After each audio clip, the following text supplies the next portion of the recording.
Hello. Hello, hello, hello. Hi out there in the world of digital land, on the internet, and or on your phone, computer, or whatever device you're watching on. Welcome to this edition of Craft Chats. Today let me first reintroduce myself. My name is María-Elisa Heg. I am the Curatorial Fellow here at Houston Center for Contemporary Craft. And today I'm joined by Molly Koehn. Hello. Molly is a fabulous fiber artist, has worked in the show, and is the president of the Contemporary Handweavers of Houston. And we decided that it would be great if we could get together and share with you guys the exhibition and talk about the process of bringing it together. So what we're going to do is we're going to walk around the space and see these 40 plus incredible works of art. But as we go through, we'll just talk about how we actually did and made the decisions on installing the work so that it all kind of worked together in the space here in Asher Gallery. But as we're going, please feel free to ask us any questions you might have. Our curator, Catherine Hall, is on deck and very kindly helping us, letting us know when anybody's asking questions.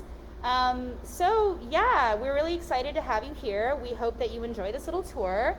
And I thought maybe to start, we could talk about how this whole process has gone, because I feel like we started talking about Weave Houston back in February, January? Oh, gee. It was at least like December of like 2018. Oh my God, that's true. Yeah. It can't be that far back. Like pretty much as soon as I got here, that conversation began. Yeah. And I'm really glad that we moved forward, but we were literally in the phase of like, what's the vinyl gonna look like? And then COVID hit in March, and of course, here we are in January 2021, still masked up, but surrounded by weaving. Yes. Yeah, the exhibition was originally scheduled for April, and we made the decision in February to postpone it because we could all foresee that like in-person stuff just wasn't going to be happening at that point in time. And I'm so glad that we did make the decision to postpone it, and that it finally is up. So this was originally supposed to be our 70 years celebration, but it has just moved up 1 year to 71 years, just as important of a milestone as 70 is. So I'm really honored and thrilled that the Contemporary Handweavers of Houston are still able to show their amazing work in this space, even though it is almost a whole entire year later. So crazy. And honestly, we are very sad that we're not open to the public right now. We want to make sure that everybody is safe in the space, so it's even cooler that we're able to share our exhibition, the exhibition, and we don't own it, but to share this wonderful exhibition with you guys. So if anybody who's tuning in today tuned into the juror event, we're going to go ahead and do the same thing we did last time. I'm going to activate my phone camera, and we're going to walk around the space together, and we're going to talk about some of the things that we decided to do. So let me go ahead and activate. I get to move to center stage here. It doesn't need to be me. Let me just turn this around. That's enough of me. All right, so I'm going to walk. Molly, for now, will be in front of the camera. We may switch off, but I will be chiming in from my phone. Yeah. So, as you can probably tell, we have 44 pieces in the exhibition, and it was quite overwhelming at first to have so many pieces and to try and give them each the space that they deserve and really lay out the room so that it didn't feel crowded, and really honored the work in the exhibition. And so María-Elisa and I spent at least 2 or 3 days just taping out and grouping pieces of work together. So in this first corner here was actually the first corner that we figured out, because these are our only rug and pillows that were submitted for the show. And if you didn't tune into the awards event, all of the work that was submitted to the show was accepted, and then it was juried for awards. So everything that you see was... Oh, she's not getting the video. Sorry, everybody. Just staring at me talk. All right, let me try again. Sorry about that. Are you getting video now on the phone? Strange. Is it something that we need to do on the Zoom? I just made myself the host of Excuse us, y'all, just a quick moment while we get this sorted. do we need to put ourselves on gallery view? For that's so strange.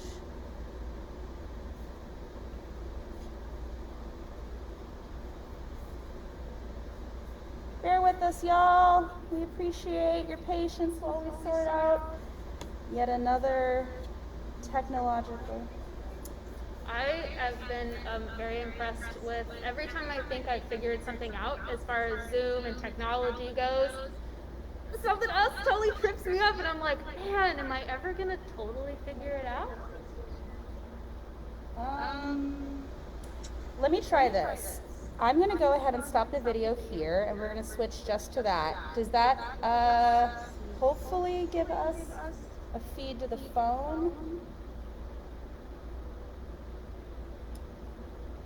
This is very interesting because this worked perfectly when we did it last week. But as Molly said, it's a very mysterious world. Hopefully, I know we're on a lag over there. Can you refresh? Because it looks like I turned off the video from the laptop, and it should only be. Huh. Well, so while we work this out, I think that we can sort of talk about some of the, you were saying like we, taped all the spaces off, and one of the things that we wanted to do was that because we only had, one rug and one pillow, we wanted to create an environment that felt like a lived-in space.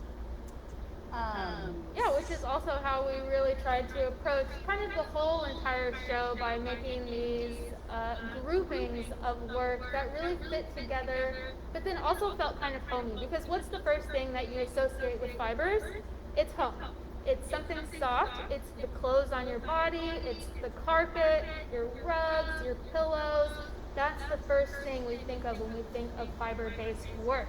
Yes. So it was a natural approach for us to think about this in sort of living room-esque kind of style settings.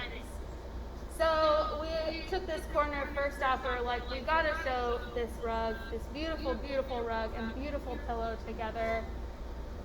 And so I just try to disconnect the laptop video. I don't know why it's still reading the video camera as being on the laptop. So maybe now we're just phone. That is very, very interesting. oh my gosh. Potentially Can we maybe use the laptop and walk around the laptop? yeah, I Just suppose figure it that's out. the easiest way. Sorry, y'all. I suppose. I wonder why it decided to do that. Okay, so now we're on the laptop. We're just doing it this way now, y'all. So, okay. So this is the space we were just talking about at length. I'm going to try to do my best to hold the laptop in such a way that we can see everything. So that's our only rug and pillow. We wanted to set up a space that was homey. As Molly said, a lot of people who, like me, don't really have a lot of knowledge about fiber in terms of creating pieces. Think about a lot of rugs, and in the home environment, there are decorative objects like wall hangings and baskets, and of course, pieces of art that are on the wall. I'm gonna try to really carefully get all this in here. So we really were happy with that, and so what we did was we set that up as the basis for how we were gonna approach all of the following groupings that we created. And So you'll also notice in this group that we have a lot of color play happening.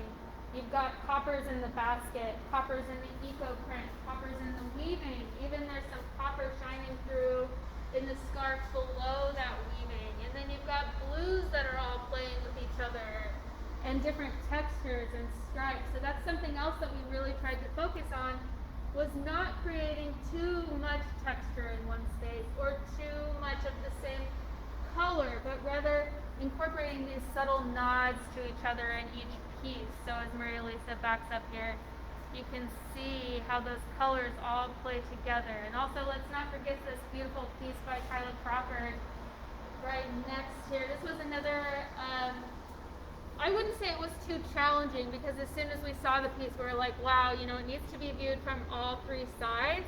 Could we display it in front of the window? And Kyla was so gracious to work with us and able to actually extend the yarn all the way up to the corner of the window. Her original installation instructions said to just extend it up 24 inches, but she said this is a piece that changes with each installation. So you can see that we've added some of our own touches to it as well, as far as, you know, she directed us to extend some of it off of the pedestal. And so it was sort of our curatorial choices of how we made that happen, along with Kyla's instructions. So this is a really unique piece in how it changes with each way that it is shown. Yeah, and the interesting part was that the Asher space was, you know, different in a lot of ways than I think, you know, we were just really dealing with a lot of high quality, amazing work, and we just didn't want anything to feel crowded. So it was fun to be able to make some creative choices about installing the work, just like, you know, with Kyla's. But actually, as we move on, you're going to see that we were able to take some other interesting things that people submitted and actually turn it into some of the hardware and the mounts that we put together for the show, which is wonderful. Yeah. So let's move on to, so also just a quick note, our title design here was actually done by Molly. We were super excited to be able to transform her initial design for postcards for the original. Postcard that never got sent out. Yep, so we're very excited to have been able to use her beautiful design work for our title. Okay, so over here we have a wall that we have flanked on one side by this really gorgeous jacket. And you can see it's a double weave. I'm going to try to give you some of that detail.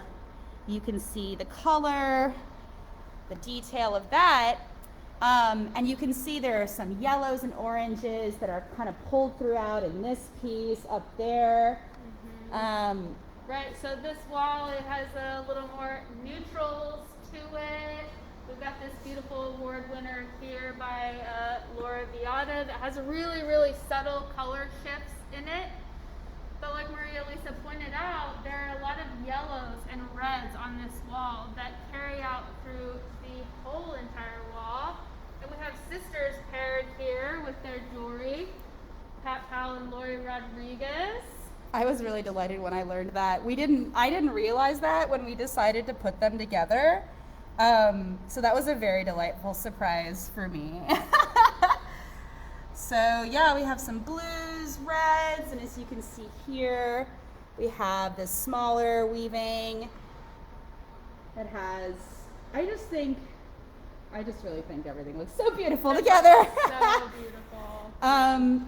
This piece here by Connie Childs Elliott, I just want to point out because these skeins are all spun from a number of different materials, one of which is the fur from a Great Pyrenees dog. I don't know which one it is. Maybe y'all can guess. I have a hunch. But here I wanted to take a minute to talk about not only this beautiful scarf, sorry guys, laptop camera work is a lot different. This gorgeous piece by Marion Carlson. The scarf is gorgeous, and we have a lot of gratitude to her partner who created this absolutely stunning mount that we're really obsessed with. These blocks here, they'll spin independently of another because they have this kind of screw, and so you can actually pivot these two arms, and we took the arms and the angle that they were at and thank you, Molly, adapted it to some of the mounts that you may have seen one of on the other wall we just showed you, but that we definitely decided to purpose for a number of different pieces to great effect. So let me just give you a little detail here. Unfortunately, the light, there we go. Just wanted to catch a little bit of sparkle from that novelty yarn.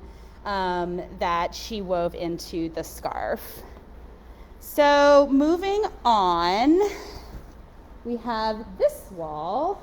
Which this group sort of became our tapestry-centered group. We have a lovely little purse. Maybe I should, do some. Yeah.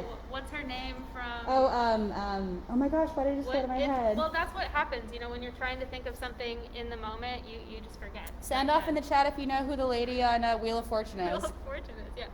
This lovely little tapestry woven purse called Olga's Purse, which it does belong to someone named Olga, Oh my gosh, by Janet Vanderlee, with this really adorable little heart button. I love the button. It's a really sweet little purse. Mm-hmm. And then the two pieces next to it by Blaine Davis and Renee Derwinski are both also tapestry woven. Try to get some good details here. And so the difference with tapestry weaving is not only in the technique, in how the loom is set up and how you weave with the fibers, but you'll also notice in weaving there is a warp and there is a weft. Your warp is what is going vertical and your weft is what's going horizontal. And so in tapestry weaving, you usually do not see the warp. You don't see the warp in anything here. You just see weft. So the fibers are packed so closely together that they make a solid color. Do we have a question from the audience at this time as we move through the space of the laptop? Vanna White! Vanna White, thank you. Thank you very much. That was going to take me all day. You can call me Molly White. Molly White. And so I think what's really interesting about this grouping as well is if we move over here to Barbara's piece, this is a totally different process where instead of seeing a lot, or instead of seeing no warp, you're seeing mostly warp. You're seeing mostly these threads that are going vertically here are what's producing the color. So by weaving a thick thread and then a thin thread and then a thick thread and then a thin thread, you get what's called a warp-faced weave. So that also creates lovely blocks of color. So it's a fun contrast between these two pieces, the tapestry pieces and Barbara's piece here, where you don't see any warp and then you see mostly warp.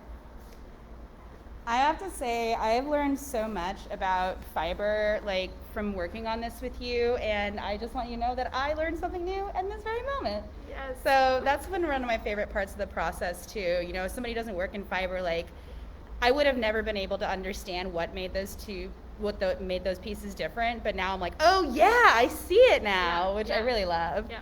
And this is called rep weave, by the way, which is actually something that I'm taking a workshop on pretty soon, and I'm pretty stoked because I've never done it. I understand the concept, but alas, have never dove into the world of rep weaving. I thought you said wrecked weaving. I was like, cool.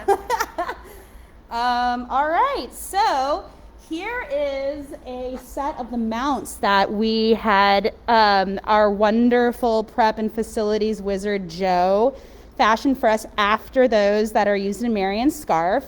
Here we have an incredibly gorgeous dark purple and black. Let me try to give you some of the detail on this as best I can. And this is by our lovely and, my second-hand woman, the VP, Kathy Bode.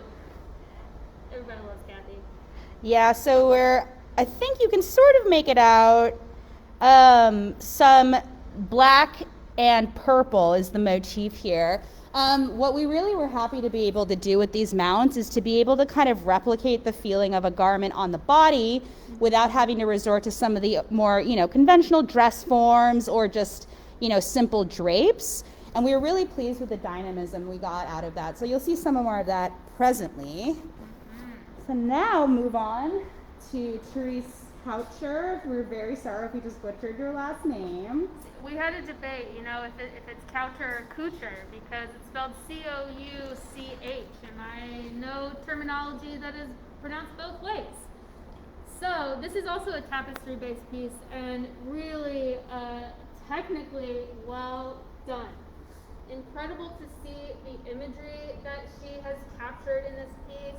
It's also very large, and tapestry weaving is something that takes forever, literally forever. You know, I could see this piece alone taking a whole entire year just to work on it. One thing I just really love about this piece on a personal note is the little paw in the corner.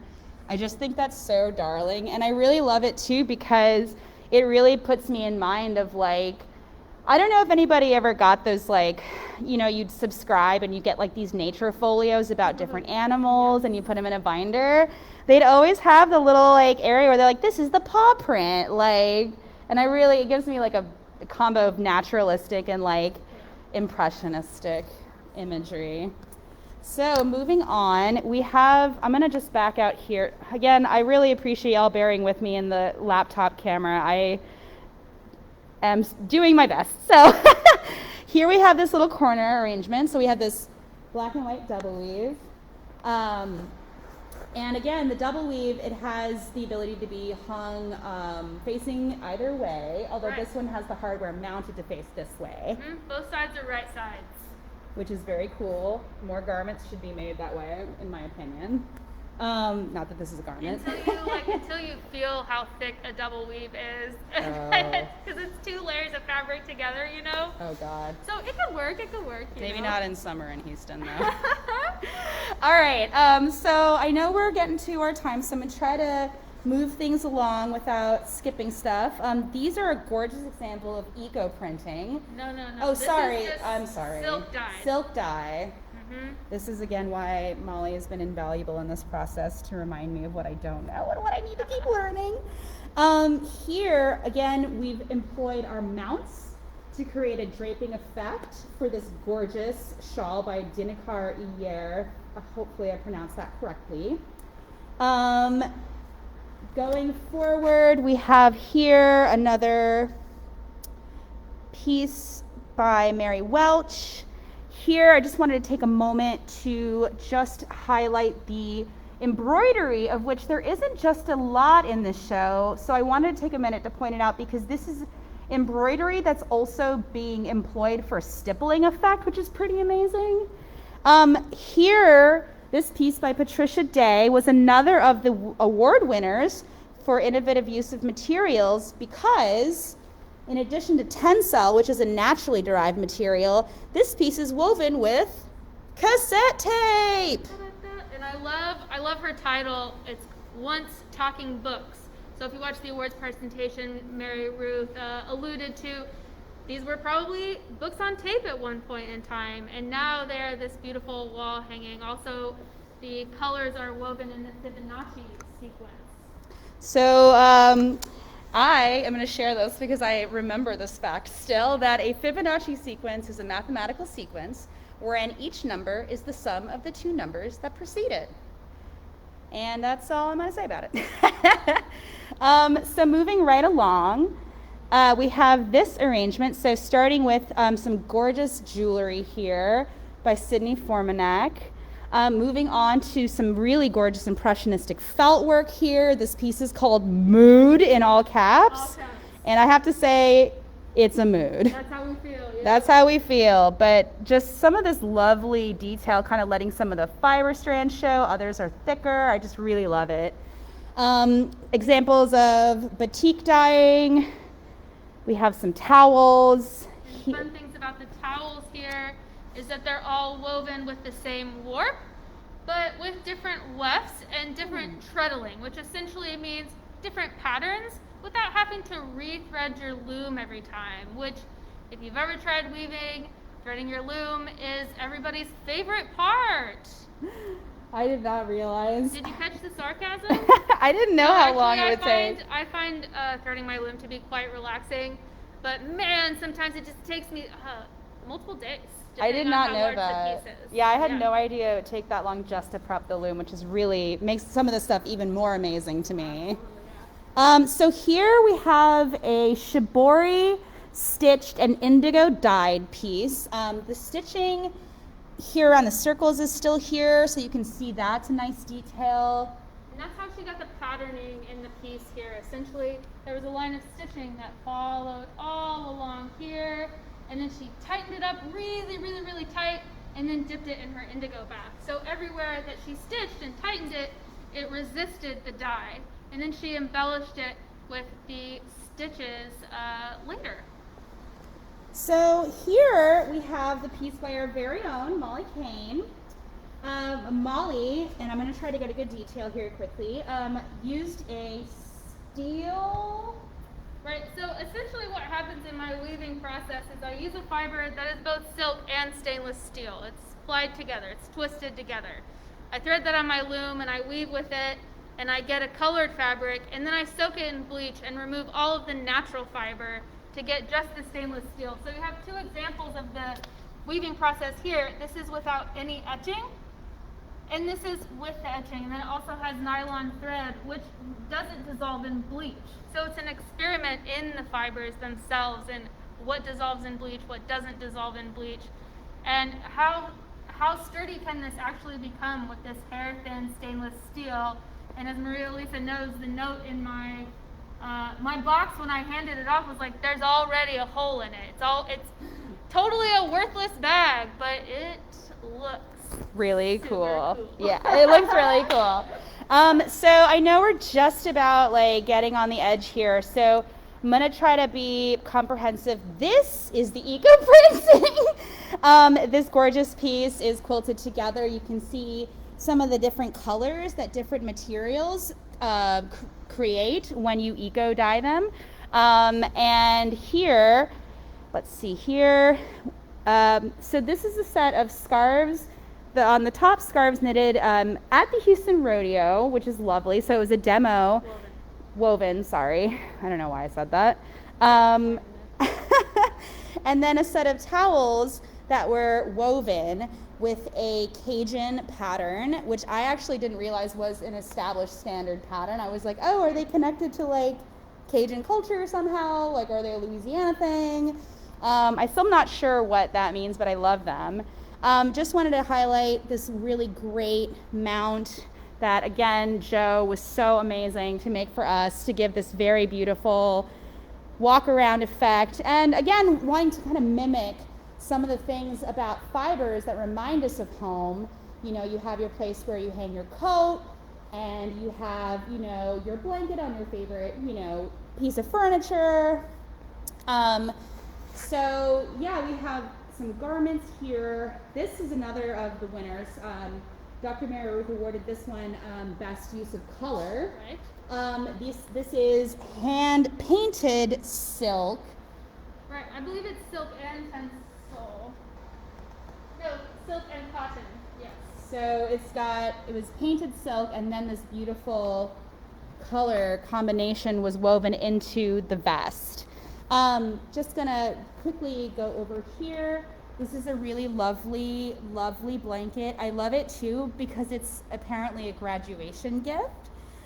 So we wanted to have that personal little inscription there showing, and it's just a really great combo of a tan, dark brown, kind of lime green color that's just really beautiful. Pointing downward here, this is a gorgeous table runner.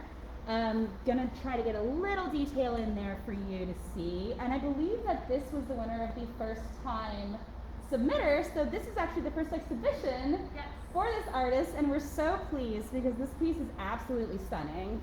Yes. Now I'm gonna I will do note that there were 12 people that have never entered an exhibition before. So congratulations to each and every one of them for this being their first showing. I'm very proud that you had the courage to enter the show, and I'm really happy that you're represented in this whole show, to all 12 of you. And everybody else that entered too. Very happy you're all here. for sure. So here we have a Nuno felted dress, so just gonna give you a little detail there. All of these gold materials and fabrics were felted into the body of the dress.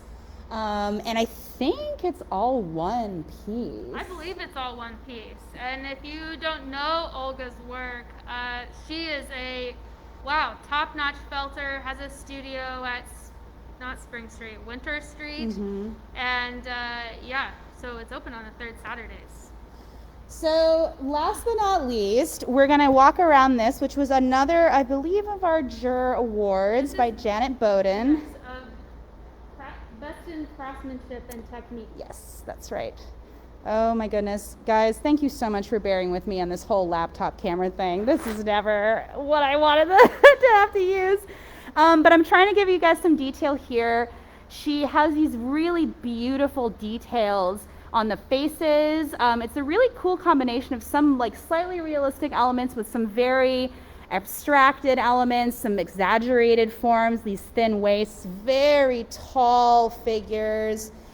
These are each a representation of the seasons. So for instance, you can see here, winter has her beautiful little poinsettia and lovely, lovely impressionistic sort of felt work where you can see the colors are really kind of bleeding out of their embroidered outlines in a way that just really makes the whole piece feel more alive, I suppose the word is. I just think they're really beautiful. And we have them all sharing these ribbons and dancing in a circle, the circle of the year. I think it's worth going to HCCC's Facebook page and watching the awards presentation as well to hear Dr. Mary Ruth Smith speak about the award winners, because the way that she spoke about this piece in particular was really, really lovely. How she described how the forms fit the material, etc., was really, really nice. Yeah, well, Should we take like just a few questions if there are some, since we had that like lag? Yeah, time? sorry again about that. Do we have any last minute questions from folks?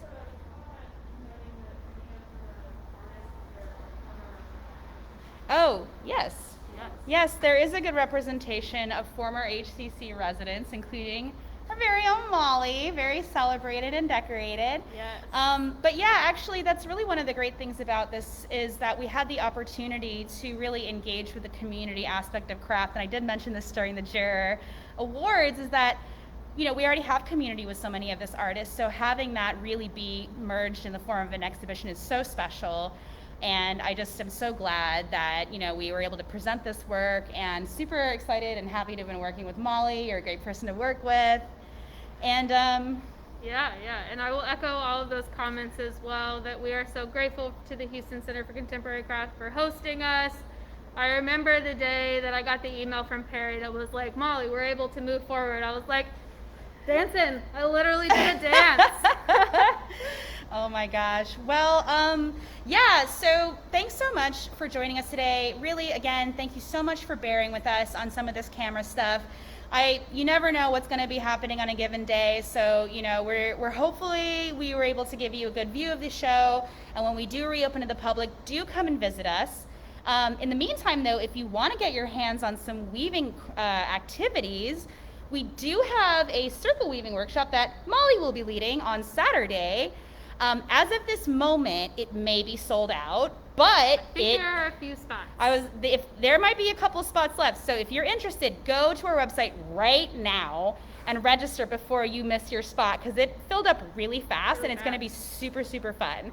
So plus you get to hang out with me for 2 hours. 2 hours. I can attest that it is a fun time to spend. Well, I guess that's it. Thanks for joining me, Molly. Yeah, totally. Thanks for having me as always. Well, y'all take care, stay safe out there, and we'll see you next craft day, next craft channel.